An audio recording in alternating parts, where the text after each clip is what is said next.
Assalamualaikum warahmatullahi wabarakatuh. Salam sejahtera bagi kawanku semua. Kita ketemu lagi teman-teman, masih dengan persiapan tes online tahap 1 RBB tahun ini. Kemarin kita sudah membahas tentang gambaran umum dan strategi pengerjaan. Kita akan lebih spesifik kepada subtes-subtes tertentu. Nah, kali ini kita akan coba bahas ragam soal untuk wawasan kebangsaan, teman-teman. Jadi apa saja sih untuk sub-subtesnya? Nanti kita langsung bahas satu persatu, teman-teman. Yang pertama biasanya itu tentang nasionalisme. Nah, biasanya ini praktikalnya ada sebuah cerita, kemudian bagaimana sikap kita untuk menunjukkan rasa nasionalisme. Nah, dalam konteks soal ini, Anda adalah seorang WNI yang sedang kuliah di luar negeri, kemudian Anda menyadari bahwa identitas sebagai bangsa Indonesia harus tetap dijaga ya, meskipun ada berbagai macam gaya hidup bangsa lain yang sering kita jumpai.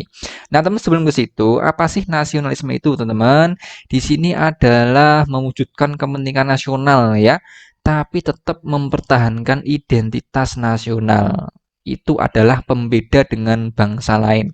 Nah, identitas nasional itu apa saja, teman-teman? Karena sebagai pembeda, kita punya bendera sang merah putih, kemudian bahasa Indonesia, Garuda Pancasila, semboyan Bhinneka Tunggal Ika, lagu kebangsaan maupun budaya nasional kita. Ini kan menjadi pembeda dengan bangsa lain. Makanya ini disebut dengan identitas nasional.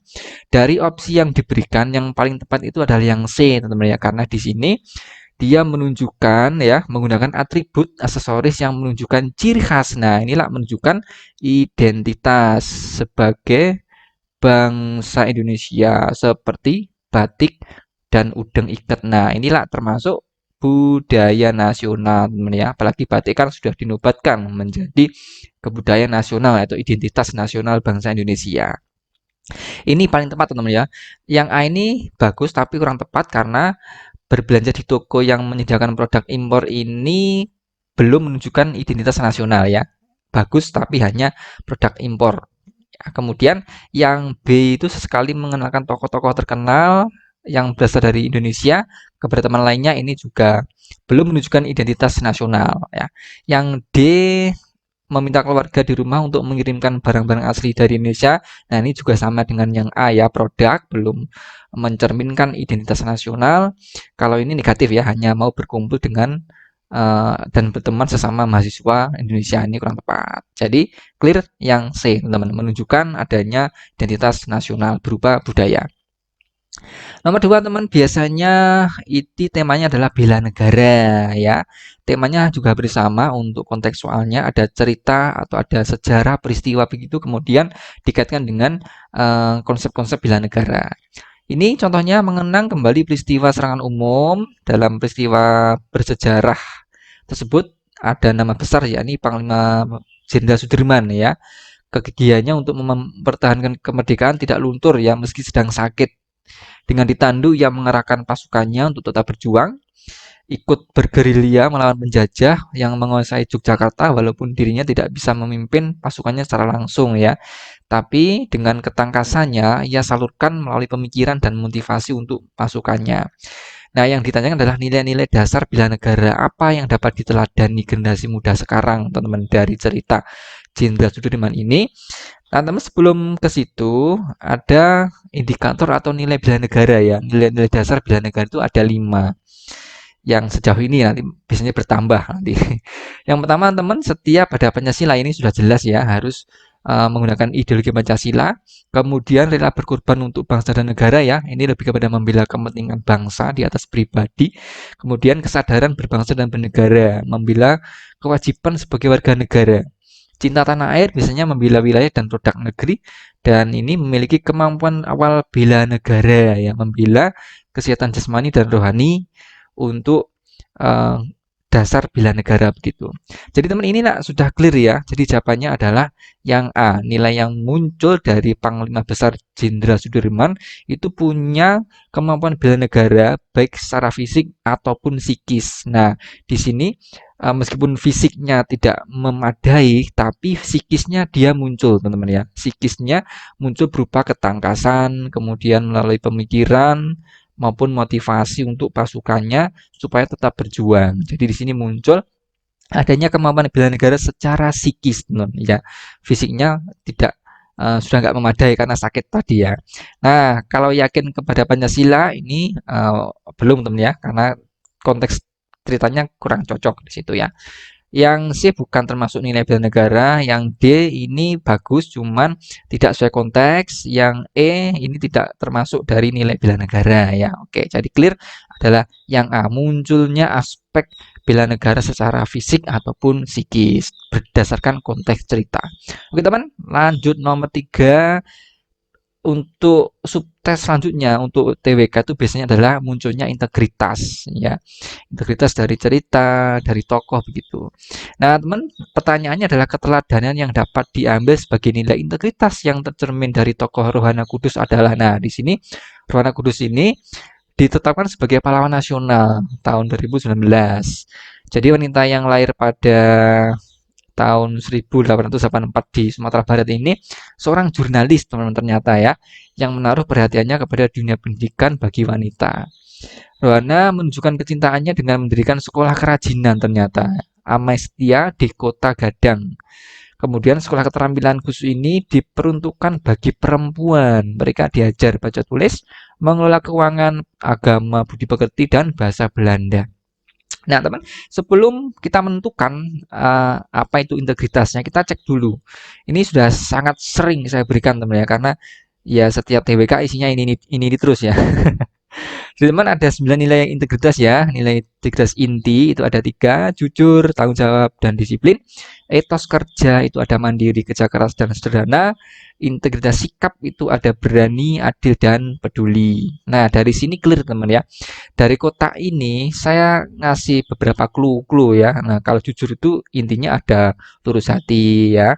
Kemudian tanggung jawab itu siap melaksanakan tugas atau tidak buang badan dan sebagainya. Nah, bisa nanti bisa rangkum sendiri ya. Nah, dari sini teman, karena si Rohana Kudus ini aslinya seorang jurnalis, tapi dia menaruh perhatian di bukan bidangnya ya, tapi di dunia pendidikan bagi wanita bahkan ya.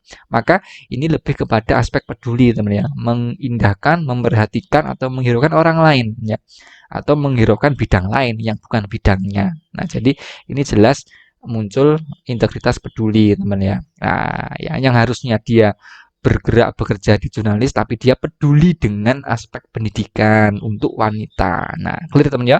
Kerja keras ini tidak masuk ke situ ya karena kerja keras harusnya dia muncul gigih fokus dalam mencapai target gitu ya, mencapai target di bidangnya. Ya, di jurnalisnya harusnya, tapi konteksnya nggak tepat kalau cerita ini. Pendidikan nggak masuk, berani tidak muncul adanya tidak gentar menghadapi bahaya teman ya. Nah, berarti bukan berani, disiplin tidak juga ada taat terhadap peraturan. Nah, jadi clear adalah peduli. Begitu cara menganalisis soal cerita tentang integritas ya. Silakan nanti digunakan strategi ini. Nah, dan bagi yang ingin persiapan lebih matang lagi, silakan bisa mengakses maksimaasn.com. Nanti akan ada beberapa combo tryout. Nah, di situ akan disajikan yang combo 8 ini 8 paket TKD, akhlak dan TWK sesuai dengan soal terbaru ya. Kemudian nanti akan dilengkapi dengan pembahasan dan statistik. Dan yang paling penting soal bisa di-download sehingga bisa dikerjakan kapan saja dan bisa dikerjakan berulang secara online. Nah, nanti teman bagi yang belum punya akun silahkan buat akun dulu. Kemudian nanti bisa pilih tryout ya. Untuk combo 8 teman bisa pakai kode promo BERASN untuk dapat potongan harga menjadi 116 saja ya dari 160. Nah, nanti juga ada combo 5 dan 3, tapi untuk kode promonya berbeda ya, BERASN 2025. Untuk lengkapnya saya kasih di deskripsi untuk informasi tentang kode promo maupun paket-paket tryout. Oke, silakan bisa langsung menuju ke maximaasn.com. Nah, teman, soal keempat biasanya itu tentang Pancasila ya. Nah, ini konteksnya cukup luas kalau Pancasila. Untuk soal ini, Pancasila ditetapkan sebagai dasar negara pada tahun 1945 ya, tepatnya tanggal 18 Agustus. Kemudian, kedudukan Pancasila sebagai dasar negara dapat diwujudkan dalam tindakan berikut, yaitu, nah di sini temanya adalah fungsi dan kedudukan Pancasila. Apa saja, teman-teman? Sebenarnya ada banyak ya fungsi dan kedudukan. Ini ada 10 yang biasanya keluar ya. Dari jiwa bangsa, way of life, sampai sumber dari segala sumber hukum. untuk konteks soal ini yang ditanyakan adalah dasar negara. Apa pengertiannya, teman-teman? Di sini Pancasila sebagai dasar negara itu adalah digunakan untuk mengatur penyelenggaraan ketatanegaraan negara. Ya, jadi untuk menata negara di situ. Maka teman dari opsi yang ini yang paling tepat yang mana, teman? Nah, jadi clear adalah yang B, pemerintah mengeluarkan kebijakan dalam mengatur warganya dengan mempertimbangkan nilai-nilai Pancasila. Inilah termasuk dalam mengatur penyelenggaraan ketatanegaraan negara atau ini. Nah, muncul kebijakan nih. Nah, berarti dia adalah penyelenggaraan ketatanegaraan negara. Clear, teman ya? Coach, kenapa kok nggak yang A ya? DPR membentuk peraturan perundang-undangan dengan berpedoman pada setiap sila sebagai norma dasar pembentukan hukum. Ini sebenarnya juga cocok, cuman ini lebih cocoknya kepada yang sumber dari segala sumber hukum. Ini lebih yang A, teman ya. Nah, itu karena di sini muncul adanya hukum di situ, maka jelas opsi yang A ini lebih kepada fungsi Pancasila sebagai sumber dari segala sumber hukum. Yang C ini hanya sebagai menetapkan ya, jadi hanya penghormatan, tidak muncul sebagai fungsi dasar negara. Ya, ini mengatur ketatanegaraan ya, tapi hanya memberikan sebuah penghormatan kepada founding father, belum masuk ke situ. Kemudian setiap warga negara berpegang teguh pada Pancasila dalam menghadapi pergaulan lintas dunia dan sebagai pedoman dalam menghadapi kenyataan hidup. Nah, ini kalau kedua-duanya ini lebih kepada way of life nih, pandangan hidup kalau kalau dari narasinya ya, lebih kepada pedoman dalam menghadapi kehidupan sehari-hari begitu. Nah, oke teman ya, yang paling tepat dalam konteks soal ini adalah yang B. Nomor 5 teman, tentang UUD 45 biasanya. Ini juga cukup banyak biasanya kita disuruh mencari pasal-pasal itu yang cukup banyak. Tapi nanti kita akan bahas lebih banyak lagi. Di sini lebih kepada konsep dulu ya. Jadi UUD 45 ini menjadi alat untuk menguji peraturan perundang-undangan di bawahnya. Apabila ada ketentuan dalam peraturan perundang-undangan lain yang disinyalir bertentangan dengan UUD, maka dapat dilakukan pengujian oleh MK ya. Berdasarkan hal tersebut, maka fungsi UUD NRI 45 ini apa, teman? Nah, sebelum ke situ, ada beberapa fungsi dari UUD 45. Pertama ada alat kontrol ya, jadi mengontrol apakah peraturan di bawahnya ini sesuai dengan UUD gitu kan. Yang pengatur kemudian mengatur cara menyusun dan membagi dan melaksanakan kekuasaan negara. Penentu menentukan hak dan kewajiban warga negara. Pedoman memberikan acuan dalam menerapkan kebijakan dan keputusan negara, landasan konstitusional ya, melandasi penyelenggaraan negara yang dijamin Pancasila, dan alat untuk menjaga keseimbangan kepentingan antara pusat dan daerah. Nah, di sini konteksnya adalah adanya ketentuan dalam peraturan perundang-undangan yang disinyalir bertentangan. Ini kan sebenarnya untuk mengontrol teman ya, mengontrol apakah ada aturan yang bertentangan enggak. Maka ini clear adalah sebagai alat kontrol karena di situ muncul ini loh, mengontrol apakah peraturan di bawahnya ini muncul juga di bawahnya, kemudian sesuai atau tidak, nah bertentangan atau tidak, maka itu sebagai alat kontrol. Bisa dipahami teman ya untuk fungsi dari UUD 45. Ada beberapa yang teman bisa nanti pelajari. Kemudian nomor 6 teman, biasanya ada NKRI ya atau bahasan tentang lembaga negara. Jadi di sini urutan tertinggi dalam sistem peraturan perundang-undangan di Indonesia diduduki oleh UUD 45 dan peraturan pada strata terendah berada pada Perda.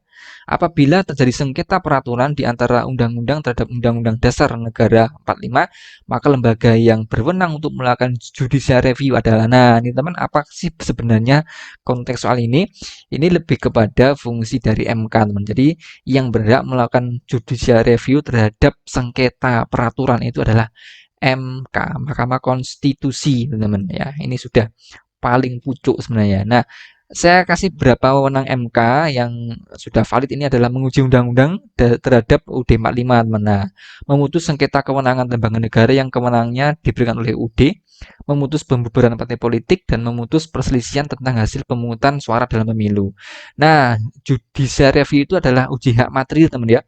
Jadi merupakan kewenangan lembaga peradilan menguji kesahihan dan produk-produk hukum yang dihasilkan oleh eksekutif, legislatif maupun yudikatif di hadapan konstitusi yang berlaku. Maka jelas ini teman, Karena di sini ada sengketa peraturan ya. Nah, undang-undang berarti dia ini loh memutus sengketa kewenangan lembaga negara yang kewenangannya diberikan oleh UUD. Nah, clear. Jadi yang berhak melakukan judicial review terhadap sengketa ini adalah Mahkamah Konstitusi sesuai dengan wewenang MK-nya maupun hak untuk uji material. Begitu Mario, nomor 6 lembaga negara, teman bisa nanti pelajari ya, ada MK, KY, Mahkamah Agung, ya Presiden, kemudian juga banyak lagi. Oke. Nomor 7 itu Bhinneka Tunggal Ika. Teman ini tidak terlalu sulit, teman cukup kuasai konsepnya saja.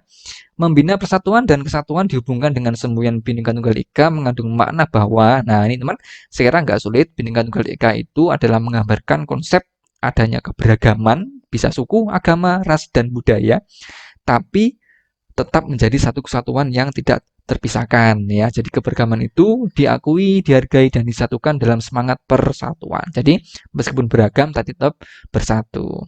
Oke, jadi yang paling clear di sini adalah yang C, teman-teman ya. Pergaulan bangsa Indonesia itu dilandasi oleh semangat keberagaman sehingga kita tetap bersatu. Nah, kalau yang A kurang tepat ya, menyesuaikan diri tidak sesuai dengan konsep Bhinneka Tunggal Ika. Kebudayaan daerah ini lebih tidak menunjukkan keberagaman ya, malah menunjukkan identitas etnis, kurang tepat. Kebudayaan masyarakat tidak bisa digantikan oleh budaya lain. Nah, ini seharusnya narasinya nggak seperti ini, teman-teman ya. Harusnya bisa lebih beragam dan bisa bersatu. Keanekaragaman sebagai model yang tidak mungkin dipersatukan. Nah, ini juga berkontradiksi ya dengan konsep Bhinneka Tunggal Ika. Oke teman, itu 7 gambaran soal ya, ragam soal yang untuk temanya yang bisa keluar, teman bisa pelajari. Ya minimal itu ya sudah saya kasih rambu-rambunya, ada Bhinneka Tunggal Ika, ada NKRI, ada UUD 45, Pancasila, bela negara dan macam-macam. Nanti kita akan bahas lebih banyak lagi secara lebih spesifik di masing-masing subtes wawasan kebangsaan. Teman, ini ada satu PR yang bisa teman-teman gunakan untuk latihan soal. Nanti silakan ditulis di kolom komentar jawabannya apa dan juga alasannya. Ini lebih kepada integritas ya. Ini nilai integritas yang dapat diambil dari tokoh Oto Iskandardinata. Silakan disesuaikan dengan narasi di teks ini. Manakah yang paling tepat? Apakah tanggung jawab, adilkah, disiplinkah, sederhana ataupun berani. Silakan disesuaikan dengan 9 nilai integritas yang tadi sudah kita bahas. Oke teman, kita ketemu lagi di next video dengan subtes yang lain dan pembahasan maupun strategi untuk pengerjaan. Kita akhiri. Assalamualaikum warahmatullahi wabarakatuh.